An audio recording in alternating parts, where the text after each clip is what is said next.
Hi, this is Cookie Spooky Costumes. We're going to do a little bit of fur distressing today. And yeah, I've got some new gloves on order, but the reason I'm doing these fur hats while my dog's in doggy daycare is because he growls at them. So so we're going to work on these while he's not at home. And I'll show you a little bit of how I do it. There's probably dozens of ways to do this, but this is how I do it. So we'll just get started and I'll show you what I'm doing as I go along.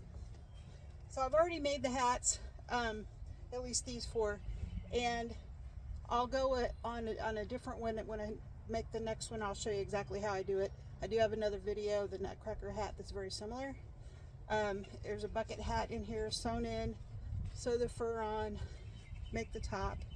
So I don't put the feathers on this hat until the very last because the feathers just get soggy, and we want them a little crunchy, but not that crunchy.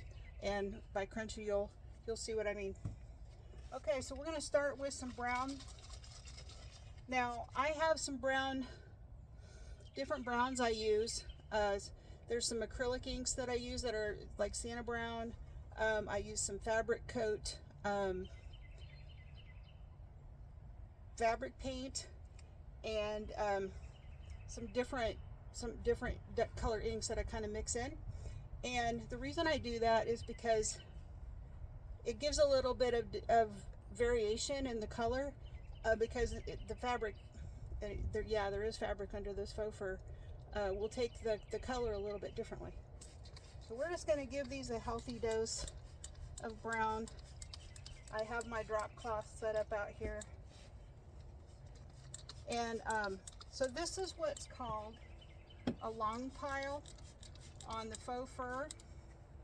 It's got much longer hair on it than your regular faux fur.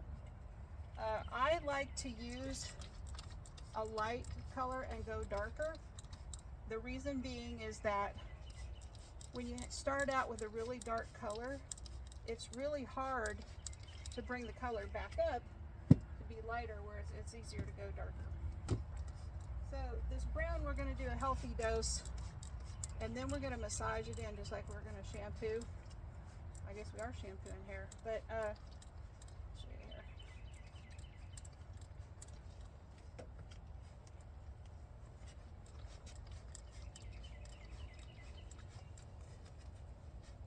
And I try to use vintage buttons on as many of my projects as I can. I love the old buttons. It's really hard sometimes to find them, but keeps them out of the landfill and we can have them live on. Okay, so that's one set of brown. We're gonna start massaging and rough up this fur. We're gonna get it down into there.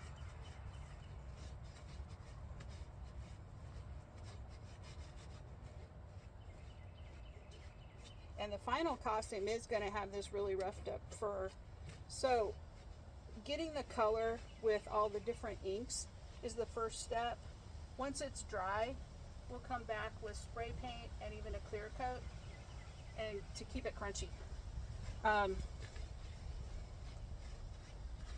found that works pretty well. Now with the faux fur, it is washable in most cases, but you never want to put this in a hot dryer, it'll melt. So be very careful.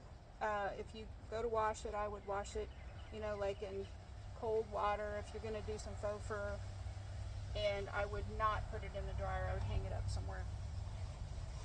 So you notice already we got kind of a light brown with that particular brown that we sprayed on there, and that was like a fabric paint brown.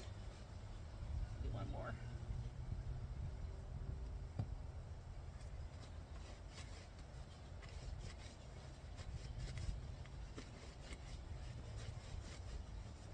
And the fur on the coat, we're going to do the exact same way. So also in this brown, let me get that one, I have some gel wood stain. Now this works really well. And usually it's a lot darker brown. You see this is some darker brown than what we just did.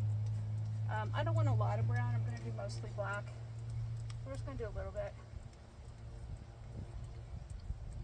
Because I want to keep some of the light color underneath and have the tips be more of the darker color to have it show up better in photos and in the dark light probably that these vampires are going to show up in. Okay, we're going to see what this is the antelope brown, which is kind of a poop brown green. So we'll just do a little bit. It looks really good on the other things that are green, but our hats aren't really too green. So we're just going to do a little bit of that one. We won't mix that in yet because we're going to do the black.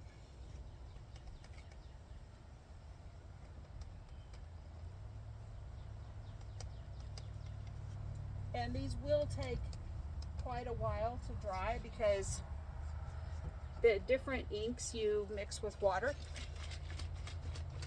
And you can do them as thick as you want. Usually I just try to get a good consistency that'll come out of the sprayer. Now the black ink is India ink, waterproof black India ink is what I've found. You can buy it in big bottles. It works really well for really making things dirty. I'll also show, I did a different fur yesterday. It was a gray fox faux fur, and I do the same colors really, but it shows up a lot differently. And the texture of that fox faux fur is real soft. Okay, so I'm going to be sparing on the black. We're not going to completely saturate it. This one down here.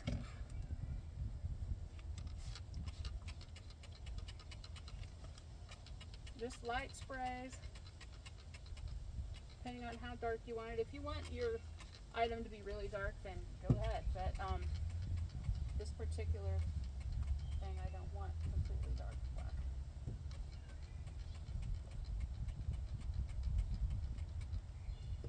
And then once these are all completely dry, we'll actually come back with black spray paint and some clear coat, and that will keep it crunchy and make it look, you know, really old and like Count Orlok has been hiding off in his cave, which he has, or his castle. So it's all about textures and different things. Okay, so we're going to start rubbing these in, but we're going to be a lighter hand with it because I don't want it to be completely black. I want it to kind of, I don't want to see the dots, but I don't want to see completely black fur just yet either. Okay, swirl this around.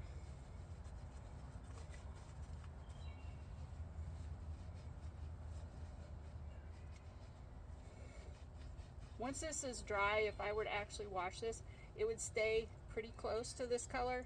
You might lose a little bit of color, but it's going to stay, once you get it into the fabric and it dyes, it's there. So you need to wear gloves. Absolutely. Because your hands will be completely stained. Okay, so we need to come back and put some more black on this one, on the bottom.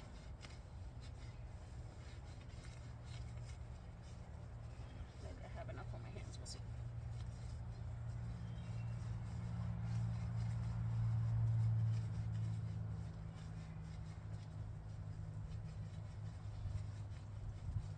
Swirl that in. Feathers, like I said, will go on last. We will put them on before we do like the final clear coat to keep the crunch. Okay. And you see how different it looks once I rub it in than if we just have it sprayed on there.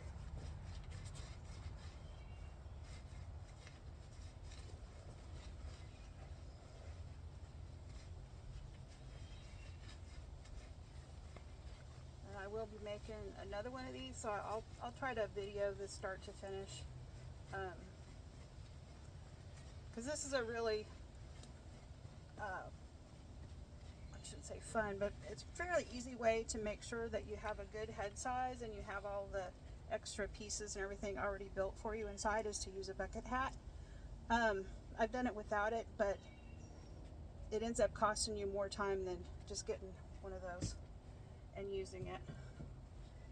Sometimes you can find them at the thrift store where they're like new, pretty cheap, or you can just order them. They're not super expensive, not at this time anyway. That might change, but oh, down here. And we'll, like I said, we'll come back with some black spray paint, catch any mist spots that we want to be dark. And the final step will be the clear coat. Okay, so we're gonna let these dry, and I'll go over what we used. I got restricted because somebody said I was using alcohol before, so I'll be careful on this. But there's India ink, there's acrylic ink, and those aren't real cheap. The India ink is pretty inexpensive. You can use fabric paint. I know some people use just acrylic paint, the little fabric paint you can get at the store. If you are going to wash the items, which if you're doing it for a haunt or a haunt attraction, those will probably be washed and the colors will not stay completely. So I would suggest that you get paint, and I'll show the bottles in the other video. This actually says fabric paint, and that won't wash out as well, it'll keep the color better. So that's it for now. We're going to let these dry. We'll come back and do the last steps after these get all dry and everything. So I got to hurry and get everything done. So Vincent's not here. I don't know if you've seen my other videos. He would be having a fit with these out here. So anyway, I'll talk to you later. Bye-bye.